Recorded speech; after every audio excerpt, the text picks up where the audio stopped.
AP elections వస్తున్నాయి. చాలా మంది ఫస్ట్ టైం ఓట్ చేస్తున్నారు. ఇందాక నేను ఏపీ సీఎం జగన్మోహన్ రెడ్డి గారి సిద్ధం స్పీచ్ విన్నాను. సో నేను కొన్ని క్వశ్చన్స్. ఎలక్షన్స్ వస్తున్నాయి కదా, మరి నేను ఎవరికి ఓట్ వేయాలో తెలుసుకోవాలి. నా ఫ్యూచర్ బాగుండాలి అంటే ఓటే నా ఆయుధం.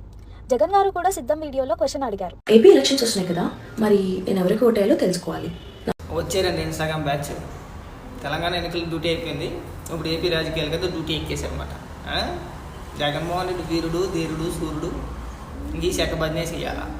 మీకు ఎలాగ ముష్టాడేస్తాడో, రీల్కి ఎంతనో లేదంటే నెలకి ఎంతనో ప్యాకేజీ పడేస్తాడు. ఆ ప్యాకేజీ తీసుకొని చక్కగా మనకి ఎలాగ ఫాలోవర్స్ ఉన్నారు కాబట్టి ఏపీ ఎలక్షన్లు అవుతున్నాయి కదా, నా భవిష్యత్తు బాగుండాలంటే ఎవరికి ఓటు వేయాలి. జగన్మోహన్ రెడ్డి గారు సిద్ధం సభలో మాట్లాడిన మాటలు కూడా విన్నాము. నా భవిష్యత్తు బాగుండాలంటే జగన్మోహన్ రెడ్డి చెప్పించి కొట్టాలి మమ్మల్ని. ఆల్రెడీ ఇక్కడ నాశనం చేశాడు మమ్మల్ని. యువత భవిష్యత్తు అంతా నాశనం చేశాడు ఆల్రెడీ.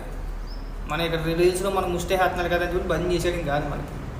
నీకే బ్రహ్మాండంగా హైదరాబాద్లో సెటిల్ అయిపోయారు. ఎన్నికలు రాగానే ఎక్కడ ఎన్నికలు జరిగినా సరే, తెలంగాణలో కావచ్చు ఏపీలో కావచ్చు, ఎక్కడ ఎన్నికలు జరిగినా చక్కగా డ్యూటీ ఎక్కేస్తారు. నెల నెల పేమెంట్ వచ్చేస్తుంది. అది కాకుండా పెయిడ్ ప్రమోషన్లు కొన్ని ఉంటాయి, బెట్టింగ్ యాప్లని ఇయ్యను చక్కగా నెల నెల లక్షలు సంపాదించుకొని మీరు ఎలాగ సెటిల్ అయిపోయారు కాబట్టి మీకు ఎన్ని రోజులు అని చెప్తారు. ఆంధ్రప్రదేశ్ చూడండి, నాశనం అయిపోయాం ఇక్కడ ఆల్రెడీ. ఏది చెప్పించు డెవలప్మెంట్ ఏది ఏం చేశాడని చెప్పేసి మీరు భజన. జగన్మోహన్ రెడ్డి నీకన్నా సిగ్గు అనిపించట్లేదయ్యా? జగన్మోహన్ రెడ్డిని కాదు, ఆడు ఉన్నాడు, ఆడు పిల్లోడు, ఆడు పిల్ల సజ్జల బిజ్జల అన్న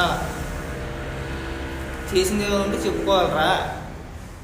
అది ఎక్కడ కూడా వాళ్ళు చెప్పట్లే. అది జగన్మోహన్ రెడ్డి పలానా పని చేశాడు కాబట్టి మళ్ళీ జగన్మోహన్ రెడ్డి ఓటు వేయాలని చెప్పి చెప్పట్లా. భవిష్యత్తు బాగుండాలి. గత 5 ఏళ్ళు బట్టి ఆయన ముఖ్యమంత్రి. ఎంతమందికి ఉద్యోగాలు ఇచ్చాడంటే ఒక్కటి లేదు, ఒకటి చెప్పలేదు. ఇంక పేడి వచ్చి నమ్ముకున్నాడు అనమాట. అయిపోయింది. మన నాయకులు వెళ్ళలేరు, మన కార్యకర్తలు వెళ్ళలేరు, కొన్ని మంత్రులు చెప్పుకోలేరు, కొన్ని జగన్మోహన్ రెడ్డి కూడా చెప్పలేడు ఏం చేశాడు. ఇంక పేడి బ్యాచ్ని దింపి ఇలాంటి అసత్య ప్రచారాలన్నీ చేయించుకోవాలన్నమాట. అన్నా నీకు మీ ఆర్టిస్టులకి పెద్ద నమస్కారం పెట్టాలన్నా.